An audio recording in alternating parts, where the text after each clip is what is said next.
சீக்கிரமாக போகணும், ரீ ரெக்கார்டிங் பண்ணிக்கிட்டு இருக்கேன் ட்ரெயின் படத்துக்கு. கிட்டத்தட்ட நகரங்களில் இருக்க எல்லா மனிதர்களும் ஒரு நாள் கிராமங்களிலேருந்து வந்தவங்க தான். இன்னைக்கு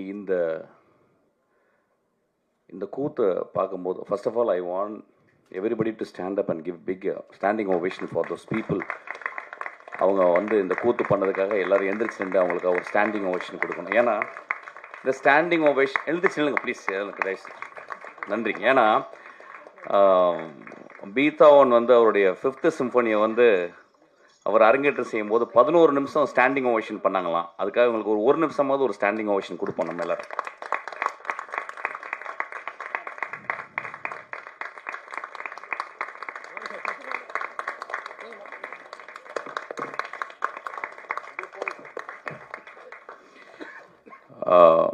இவங்கள்ட்டேருந்து சிவாஜி ஐயாவும் எம்ஜிஆர் மட்டுமே வரல, இவர்கிட்ட இசைஞானி இளையராஜாவும் வந்திருக்காங்க. ஆக்சுவலாக நன்றிங்க, ரொம்ப நன்றி, தேங்க்யூ.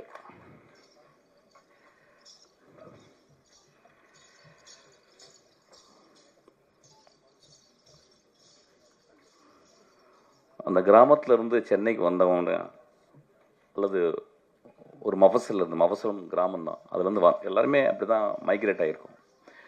அப்படி வரும்போது இன்றைக்கி அந்த சத்தத்தை பார்த்த உடனே எனக்கு என்னமோ ஒரு பாதி செத்துப்போன மூளையும் பாதி செத்துப்போன இருதயம் எழுந்தது போல் நான் உணர்ந்தேன். ஆக்சுவலாக அந்தளவு ஆதிக்குள்ளே போயிட்டு என்னை எழுப்பிச்சு. ஆக்சுவலாக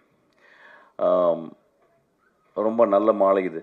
ஏன்னா நேற்று திடீர்னு குழந்தை என்கிட்ட நீங்கள் வரணும் அப்படின்னு கேட்டால், நான் வரண்டாமா, ஏன்னா என்னுடைய அசிஸ்டண்டடா நீ என்கிட்ட பாவம் தெரியல. ஓகே, நான் 5ஆவது ஒர்க் பண்ணேன். அப்போ ரொம்ப சென்சிபிளானவன் சக்தி. அதுக்கப்புறம் சினிமா பயணத்துலேருந்து வெளியே போயிட்டு அப்புறம் சினிமாவிலே இருப்பான், பட் நிறைய வேலைகள்லாம் செய்வான். ஆக்சுவலாக அவன் ரொம்ப நாளைக்கு முந்தைய ஒரு கதை சொன்னான். இந்த கதை எனக்கு வேக தான் ஞாபகம். ஆனால் சார் இந்த கதை ஒரு நாய்களை பற்றி, அதுக்கு பின்னால் அதுக்கு முன்னால் இருக்க மனிதர்களை பற்றி அப்படின்னா, கதை சாத்துங்க ப்ளீஸ். அந்த போஸ்டரை பார்க்கும்போது அங்கே ஒரு 5-6 மனிதர்களும் இங்கே ஒரு 7-8 நிஜ மனிதர்களும் இருந்ததை பார்த்தேன். ஆக்சுவலாக அந்த நிஜ மனிதர்களுக்காக ஒரு கிளாப் பண்ணுவோம். ஏன்னா ஒரு மேடையில் போய் என்ன பேசுறது அப்படின்றது பெரிய குழப்பம். ஆக்சுவலாக அது எப்படி ஆரம்பிக்கணும்னு நினைத்தல. அப்போ பார்க்கும்போது நான் பார்க்கும்போது இந்த கண்கள்லையும் அந்த கண்கள்லையும் ஒரு டிஃப்ரென்ஸ் பார்த்தேன். அந்த கண்களில் ஒருத்தன் ஒரு ப்ரொடியூசர் பெரிய ஹீரோ ஆகணும் அப்படின்ற மாதிரி ஒரு கனவு இருக்குது. அங்கே ஒரு வில்லன் ஒருத்தர் இருக்கார், மலையாளத்துலேருந்து வில்லனாகவே வந்த மாதிரி இருக்கார்.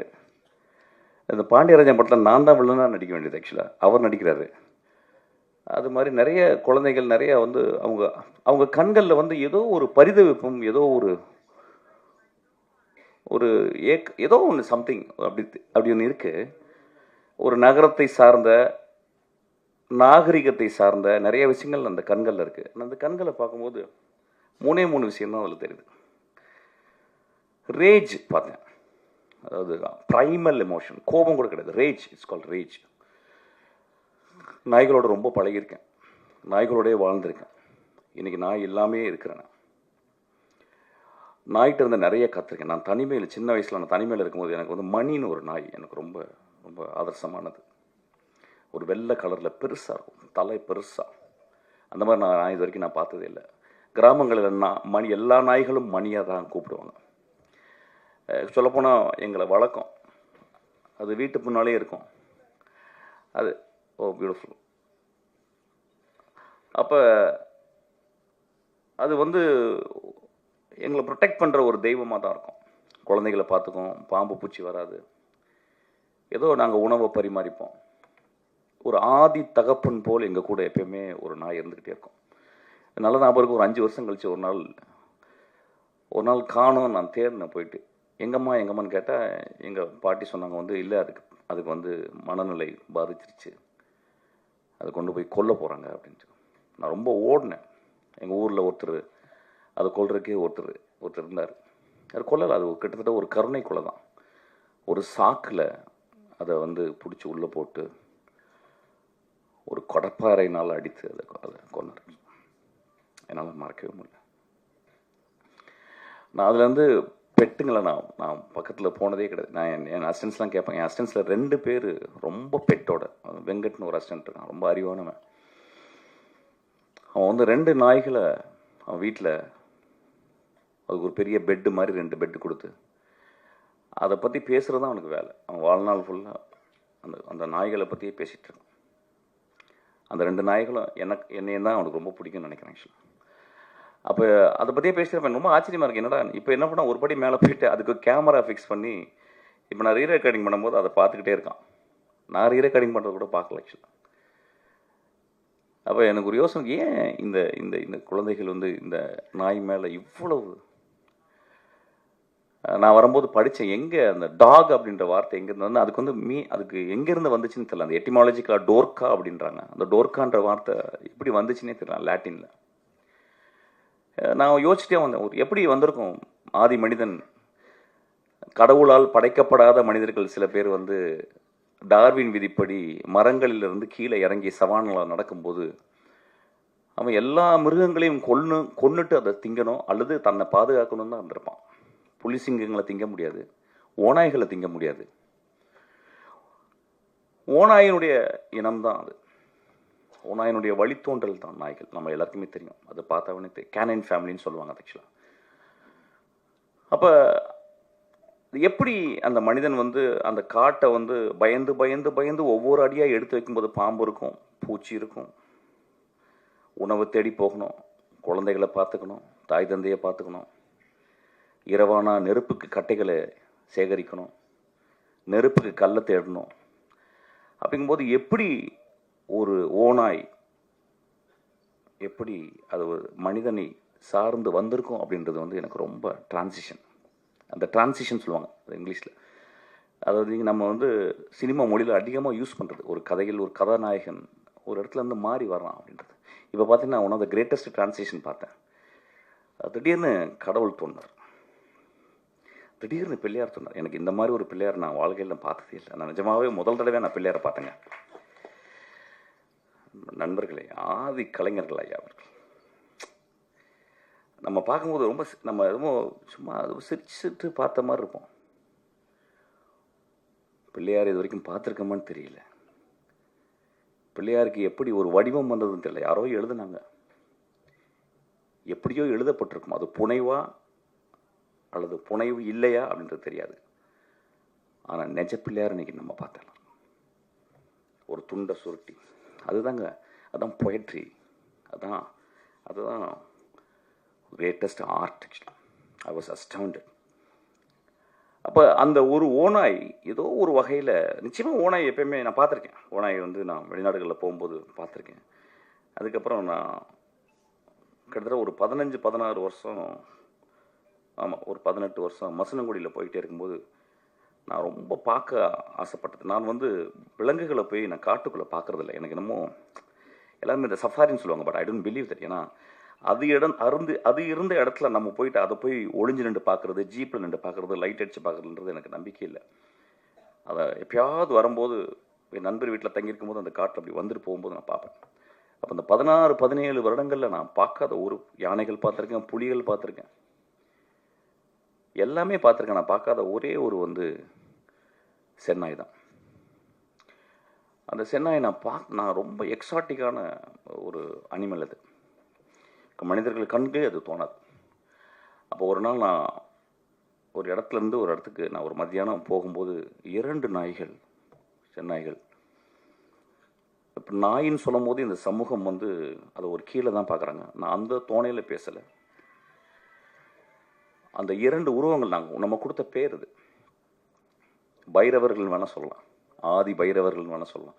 அவங்க 2 பேர் நடந்து போனதை பார்த்தேன். நான் பிரேக் போட்டுட்டேன், அது அப்படியே நடந்து போகுது. அந்த 2ம் அந்த காட்டுக்குள்ளே ஒரு பகுதியிலேருந்து இன்னொரு பகுதிக்கு போகும்போது நான் பார்த்தேன். அந்த மனிதன் போட்ட அந்த பாதையிலே அந்த அந்த அஸ்பால்ட், அந்த ரோட்டில் வந்து 2 பேர் நடந்து போகிறாங்க. அதேமா அது வந்து காதலனும் காதலியாகவும் கணவனும் மனைவியாக தான் இருக்கும். என்னை பார்த்து அப்படி ஒரு அந்த வண்டியை பார்த்துட்டு, ஒரு அசிங்கமான அந்த ஜீப்பை பார்த்துட்டு அப்படியே திரும்பி போயாங்க. அந்த ஒரு ஒரு ஒரு செகண்ட் தான் நான் பார்த்தேன்.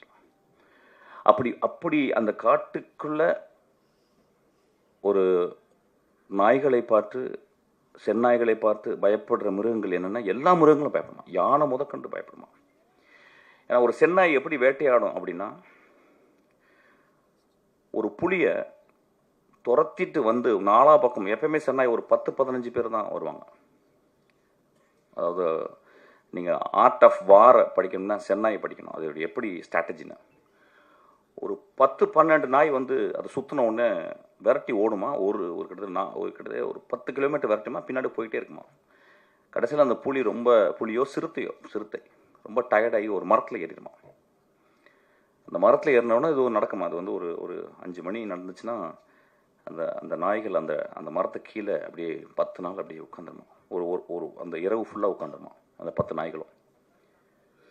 காலையில் ஒரு 6 மணிக்கு இன்னொரு 10 நாய்கள் வந்து இவங்களை ரிலீவ் பண்ணுவாங்களாம்.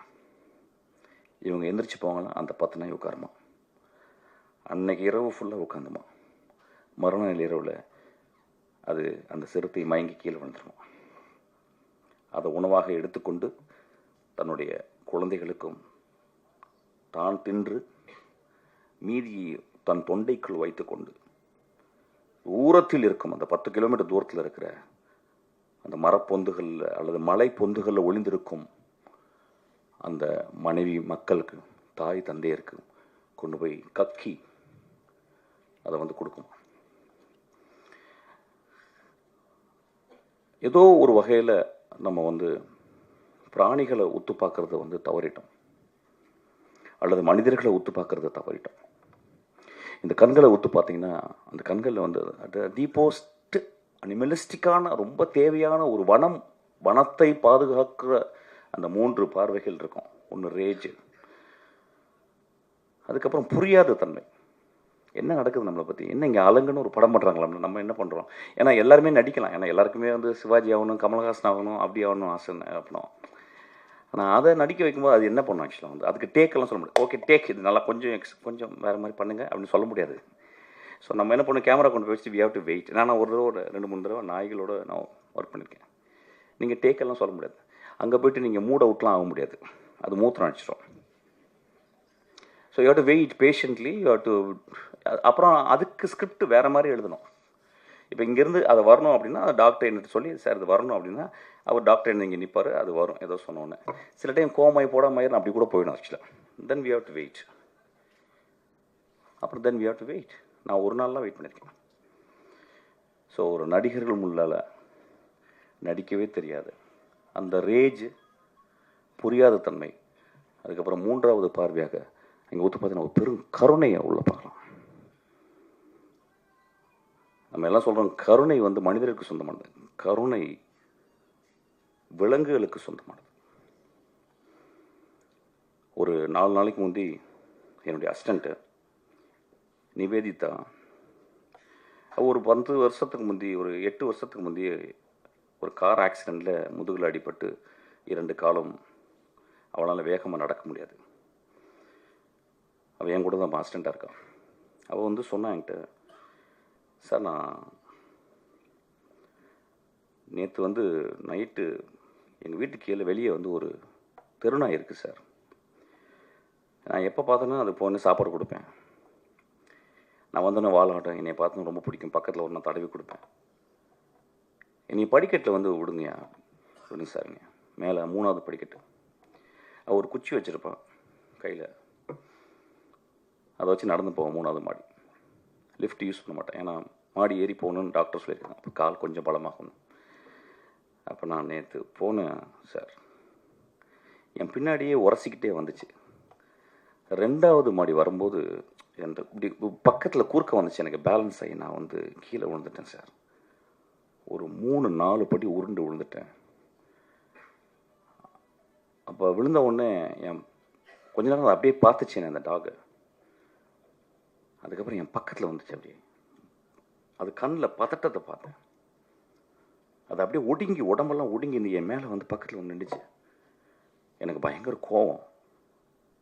நான் அடிக்கலான்னு குச்சியை ஓங்கிட்டேன். அதுக்கப்புறம் அதை பார்த்துட்டு எனக்கு ரொம்ப கஷ்டமாயிடுச்சு.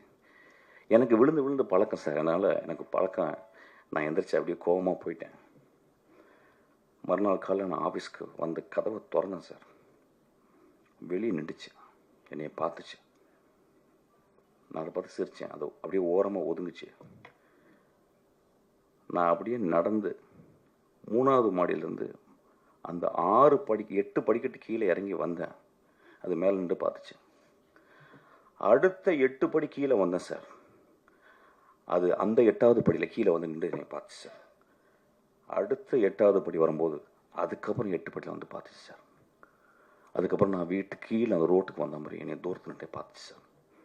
அந்த கண்களில் பெரிய சாரியும் பெரிய தாய்மையும் பெரும் கருணையும் இருந்துச்சு சார். சொன்னான், நண்பர்களே, நான் சொன்னேன், நான் படித்த எல்லா புத்தகங்களோட கருணை இதுதாம்மா நான் படிச்சிருக்கேன் அப்படின்னு சொன்னேன்.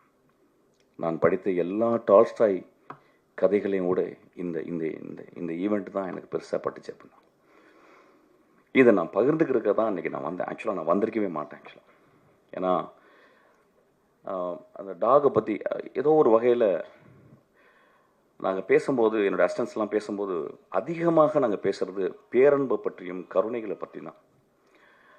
அதை தவிர வேறு எதுவுமே பேசுறதில்ல. ஒருவேளை அவனுக்கு வந்து நாய்களை பற்றி சொல்லணும்னு ஆசைப்பட்டிருக்கான். படம் எப்படி இருக்குன்னு எனக்கு தெரியல. நிச்சயமாக அதில் ஒரு பெரும் கருணை இருக்குன்னு நினைக்கிறேன். ஒரு படம் எடுத்து அந்த படம் மக்களால் அங்கீகரிக்கப்பட்டு அது பெரிய ஆர்ட் ஃபார்மாக ஆகுறது ரொம்ப கஷ்டம்.